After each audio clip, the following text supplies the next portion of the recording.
tudo bom? Aqui é o professor Odilon, seu coach de concurso, e hoje resolvi gravar agora essa dica para vocês, que eu estava lendo o informativo do STF, o 825 da semana do dia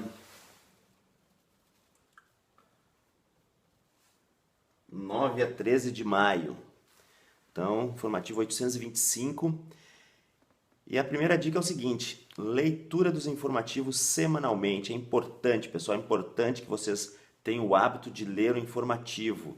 Você que é operador do direito, você que vai prestar a prova da OAB, você que vai fazer concurso público, o informativo do STF é uma ferramenta valiosíssima.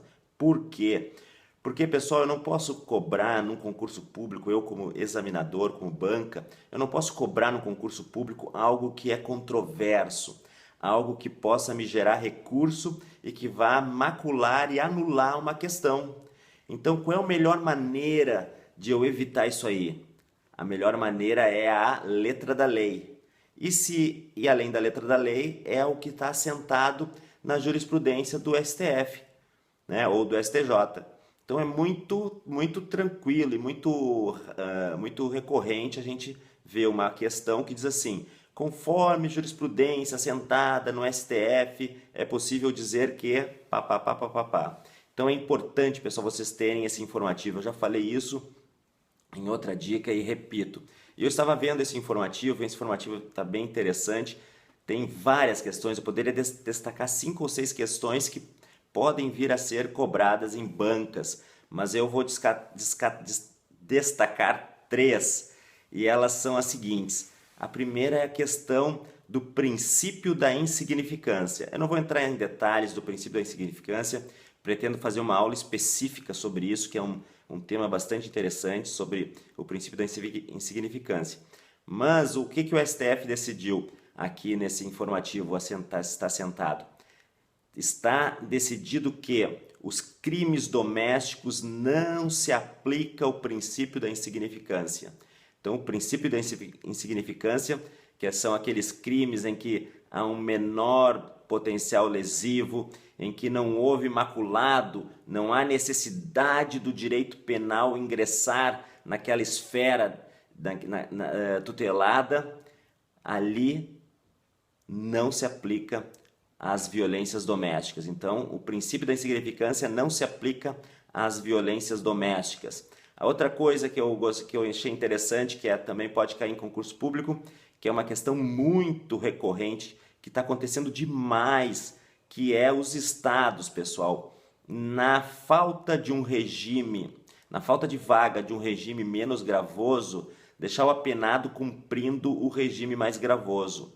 Ou seja, o apenado, nós temos 3 regimes: o regime fechado, que são em penitenciárias, o regime semiaberto, que são em instituições agrícolas e industriais, e o regime o semiaberto, que é esse que eu falei, e o regime aberto. O regime aberto são colônias penais. E quando não tem vaga num regime menos gravoso, não pode o apenado ficar esperando a vaga. Se eu estou cumprindo pena em regime fechado e recebi o direito de progressão do regime, e esse direito não está me sendo garantido por falta de vaga, isso é arbitrário. O STF decidiu isso aí, então não pode, pessoal. Isso é bom, é interessante, pode cair na sua banca. E a terceira questão é sobre uma ação civil ordinária que foi julgada no STF, em que um ente federativo estava indo no CIAF, que é as inscrições negativas, né, de negativado, feito pela União.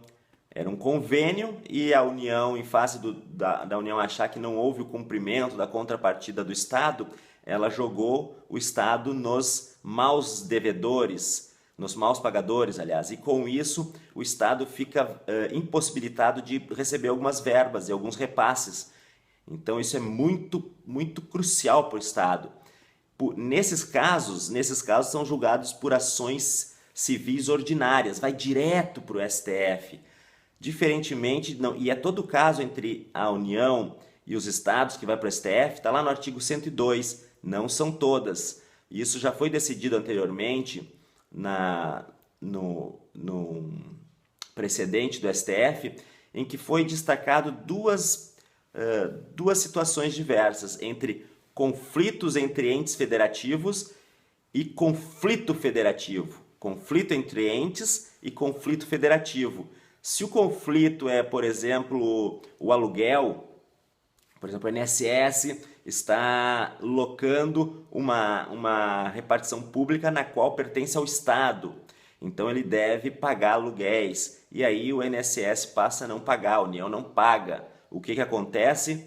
Há uma discussão, pode ser judicializada isso, e aí entra normalmente na Justiça Federal, na primeira instância. Agora, quando a discussão envolve uma possibilidade de quebra ou de algum abalo para o Pacto Federativo, essas discussões são julgadas originariamente pela STF.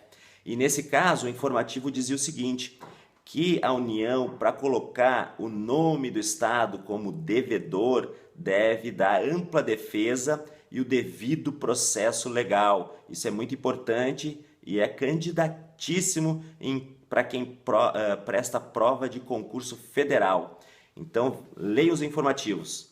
Só dessa semana agora que eu dei uma lida no informativo, tirei 5 ou 6 questões possíveis. E dessas 5 ou 6, trouxe 3 para vocês. E essa era a dica. Um abraço.